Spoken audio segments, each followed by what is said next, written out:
Jarra quante preso su you can't see me when you get round. We got to do it.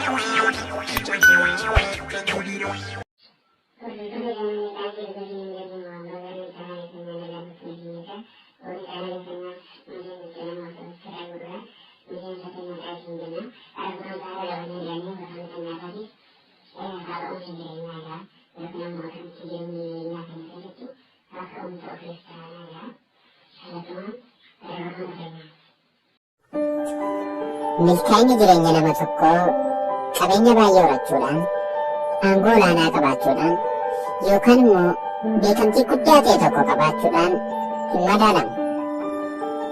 Milkaa'inni dandeettii keenyatti fayyadamuudhaan waan hojjechuu dandeenyu hojjechuudhaan kan madaalamudha. Milkaa'ina jechuun kaayyoo jireenya keetii beekuu, dandeettii keetti fayyadamtee walitti fufiinsaan guddachuudhaan wanta ta'uu dandeessu ta'uu fi sanyii jireenya namoota biroof bu'aa gaarii kennuu facaasuudhaan kan madaalamuu fi kan hiikamudha.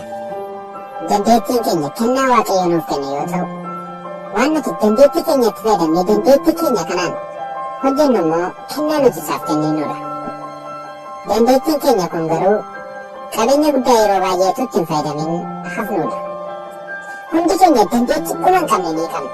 Ati kan na dhaggeeffachaa jirtu kun amma kan na dhaggeeffachaa jirtu dandeettii addaa kan nama kan biraarraa adda si godhu ni qabda. Wanti tokko hojjettee kan ati milkeessuu dandeessu ni jira.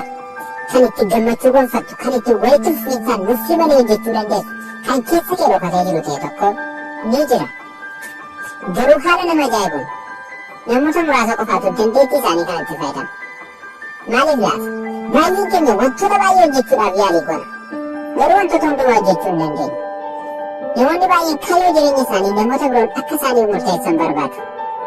Sababa kanarraan kan ka'es kaayyoo jireenya isaanii irratti xiyyeeffatanii kutannoodhaan hin hojjetan. Ati amala akkanaa qabda taanaan jira. Qabxiiwwan armaan gadiitti fayyadamtee of jijjiiruun sirraa eegaman. Qabxiiwwan kunis dandeettii keetti fayyadamtee bakka ga'uu dandeessu yookaan immoo nama ta'uu barbaaddu sana akka taatuuf kan si gargaarudha.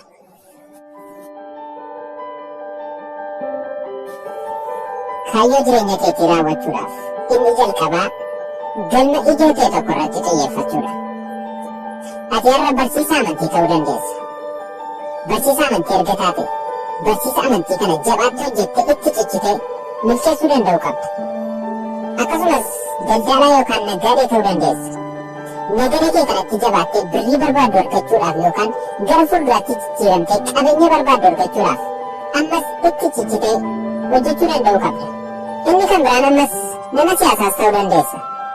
Siyaasa barbaadde, siyaasa jijjiiruu barbaadde sana argamsiisuudhaaf jabaattee hojjettee kaayyoo jireenya keetii fiixaan baasuu danda'u qabda. Qalbii kee bakka garaa garaatti adda bittinneessitee kaayyoo kee dhugoomsuu hin dandeessu.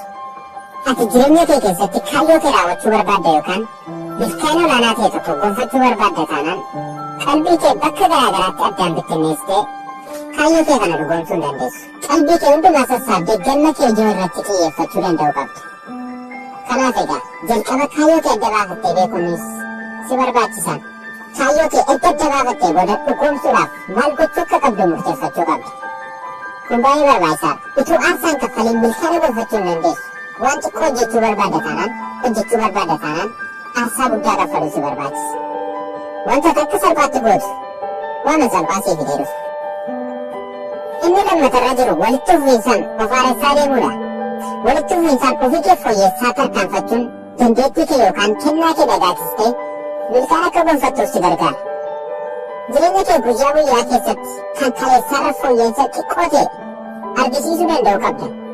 Guyyaa guyyaatti beekumsaaf dandeettii kee fooyyessuun gara kaayyoo keetti dhiyaachaa akka deemtuuf baay'ee si gargaara. Inni kan biraan sadaffaarra jiru waan darbe irraanfadhu kan jedhudha. Tarii jireenya kee darbee keessatti dogoggorawwan baay'ee dalagdee jirta ta'a yookaan bu'aa bahii baay'ee keessa dabartee argeesse ta'a. Wantoota jireenya kee darban keessatti si mudatan kanneen irraanfadhuutii fuulduratti tarkaanfadhu malee waa'ee jireenya kee darbee yaaddee boodatti of hin harkisiin. Jireenya keenya yeroo darbe boodatti of harkisna taanaan gara boriitti tarkaanfachuu hin dandeenyu. Namoonni baay'een jireenya isaanii keessatti garuma deeman maratti jireenya isaanii darbe marcifatanii deemu. Sababa kanarraan kan ka'e jireenya isaanii jijjiiramuu yookaan guddina xiqqoolee agarsiisu.